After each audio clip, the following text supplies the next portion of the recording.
So sweet, Arlo, so sweet, singing Woody. And here we are with Live from the Heartland, where three white people get to talk to the world today. Our guests include Ahmed Khan, Jamal Cole, Leon Triplett, and we are happy to welcome you to your radio side. Fill up the coffee cup, look outside. It's a beautiful day in Chicago for February 4th, and we are happy to be here.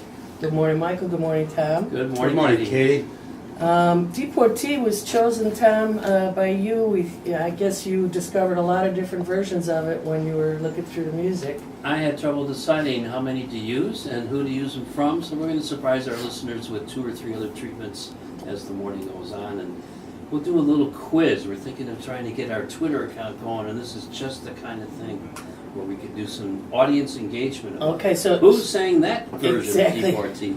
So instead of the 97th caller, folks, it's who can name who played Deportee, how many different artists played Deportee in Live from the Heartland today. And of course, it is because of the very serious events in our nation that we are playing that song. The travel ban, we marked last week with the playing of Give Us You're Tired, You're Poor. And at the time, people were already gathered in O'Hare Airport all of last weekend, which we're happy to report from Chicago.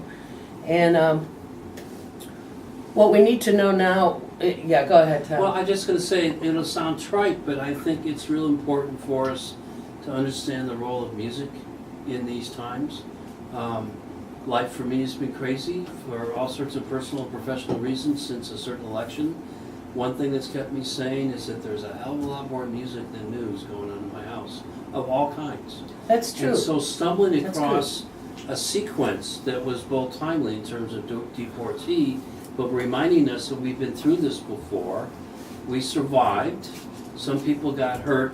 Others struggled and were stronger at the end. That's how we get through this now. We just remember that history and the great music that came from those previous eras as this new regime tries to take over, to remind them they're not going to be able to take over.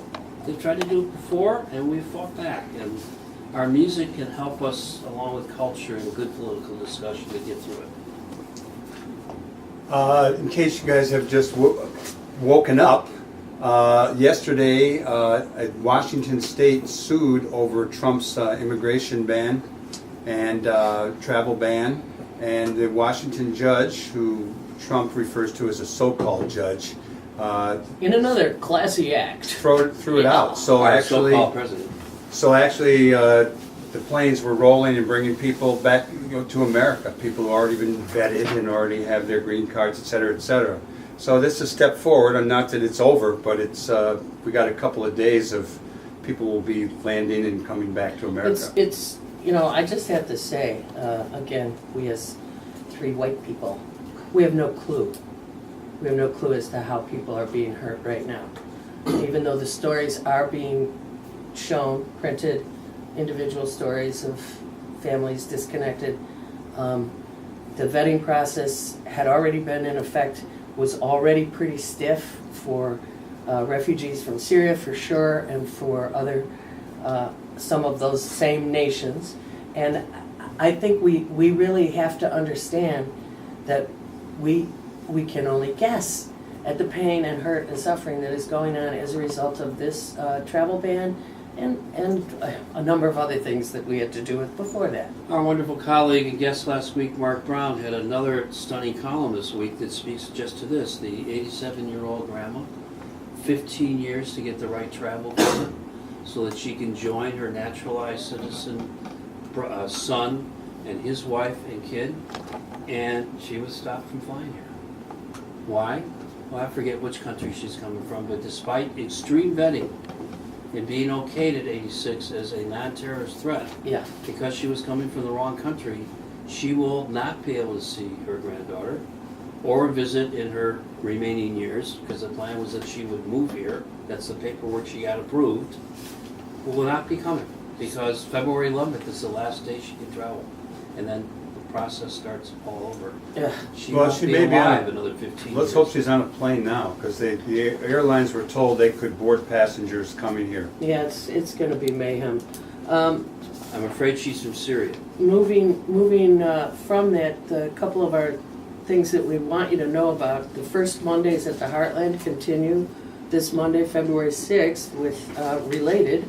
It's called Protecting Vulnerable Populations, and there will be information not only on immigration issues from both Pan-African Association as well as Girl Forward. We'll talk about, I guess, healthcare, I'm not exactly sure.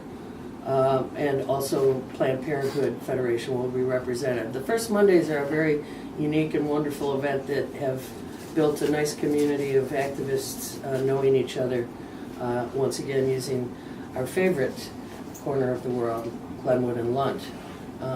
Another meeting coming up that we want to make sure you know about is the February 13th, 7 p.m., Protect Our Community. Similarly, only more drilled down onto rapid response in the case of stuff hitting the fan. That meeting is going to be at the Living Water Community Church. We'll announce it again next week. But February 13th, 7 p.m., mark your calendars. That first Mondays that I mentioned is this Monday at 7 p.m., February 6th. Who else? We got Michael. Well, I want to make sure everybody out there in WLUW, live from the Heartland, listening land, knows about the second, not annual, forever, Second ongoing, ever. second of many to come, benefit for Live from the Heartland. Last year we had a wonderful turnout at the Red Line Tap. It'll be there again this year on Sunday, the 26th of February. And that's from 4 until 7. We have a really nice lineup taking place, a number of great musicians. And last year we raised some money and we put it to real good use. We got some new equipment. We were able to have some people work with us in various ways, engineers, etc. And we are looking forward to all of you turning out on Sunday, February 26th, 4 to 7 at the Red Line Tap to benefit the Live from the Heartland show.